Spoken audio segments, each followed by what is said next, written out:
बोलिए श्रीमद् भागवत पुराण की जय।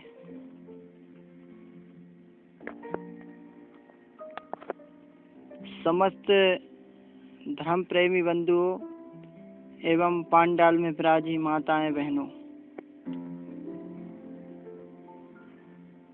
आपको ज्ञात करा दिया जाता है कि यह कार्यक्रम M.K. विश्वकर्मा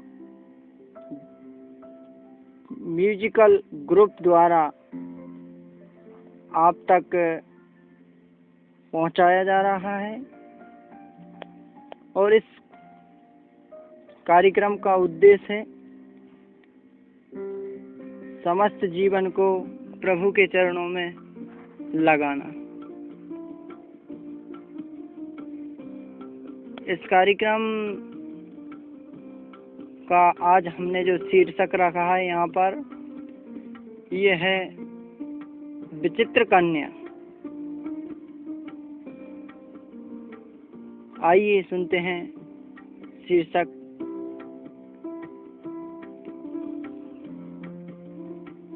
बहुत समय पहले प्रताप सिंह नाम के एक राजा अपने राज्य में राज करते थे। उनके राज्य में हर कोई सुखी था। शादी के 20 वर्ष बाद भी उनकी कोई संतान नहीं थी।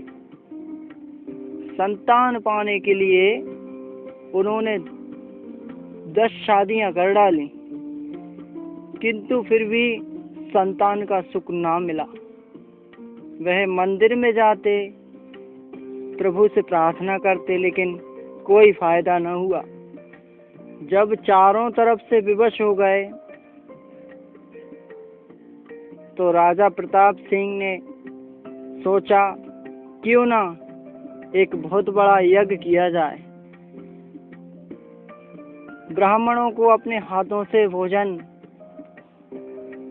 कराया तथा गरीबों को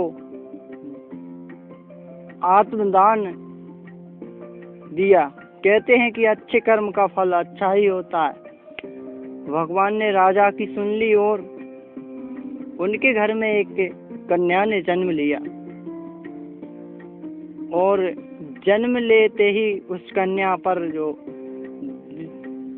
दृष्टि डाली गई तो वह कन्या 3 स्तनधारी थी। जब राजा को कन्या के 3 स्तन वाली यह बात पता चली तो वे बहुत दुखी हुए और कहने लगे, प्रभु आपने मेरे साथ ऐसा क्यों किया? ऐसी कन्या से तो मैं संतान ही नहीं ठीक था। किंतु होनी बड़ी बलवान होती है, भाग्य के लिखे को कोई नहीं मिटा सकता। जिस कन्या को उन्होंने इतनी मन्नतों के बाद प्राप्त किया, वे उसे कैसे मार सकते थे? अब राजा की चिंता बढ़ गई। ना तो उस कन्या को मार सकते और ना ही महल में रख सकते। बड़े सोच विचार करने के बाद राजा ने अपने नौकरों को आदेश दिया, जाओ इस विचित्र कन्या को कहीं जंगल में छोड़ो। राजा के सभी मंत्रियों ने जब उस आदेश को सुना तो घबराकर विनती करने लगे, महाराज हम जानते हैं कि ऐसी कन्या दरबार के लिए अशुभ होती है। आप तो उस कन्या के पिता हैं,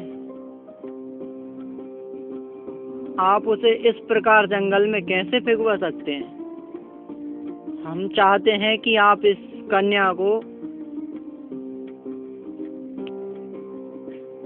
पूर्ण रूप से जान लें। इसका विषय भविष्य बड़े बड़े पंडितों से आप ज्ञात करें।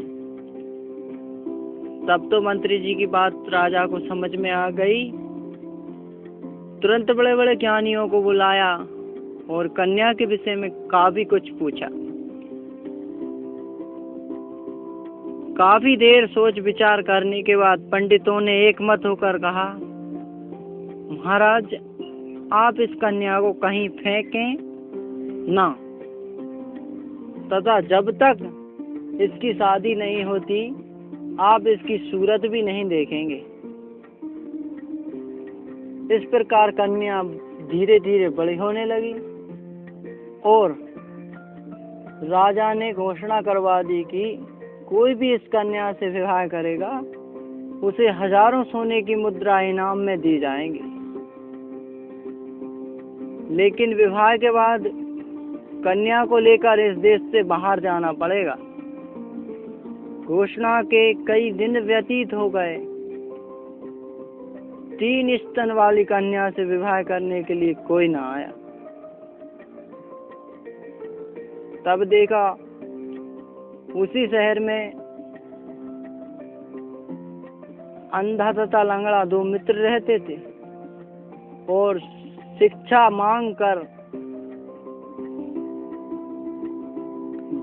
मांगकर वह गुजारा करते थे। श्री राधे। एक दिन अंधे ने लंगड़े से कहा, चल भाई, मैं ही उस लड़की से शादी कर लूंगा। वैसे भी मुझे तो कुछ दिखाई नहीं देगा कि लड़की के 3 स्तन हैं और फिर हजारों मुद्राएं भी इनाम में मिलेंगी, जिनसे हमारी बाकी जिंदगी आराम से गुजर जाएगी।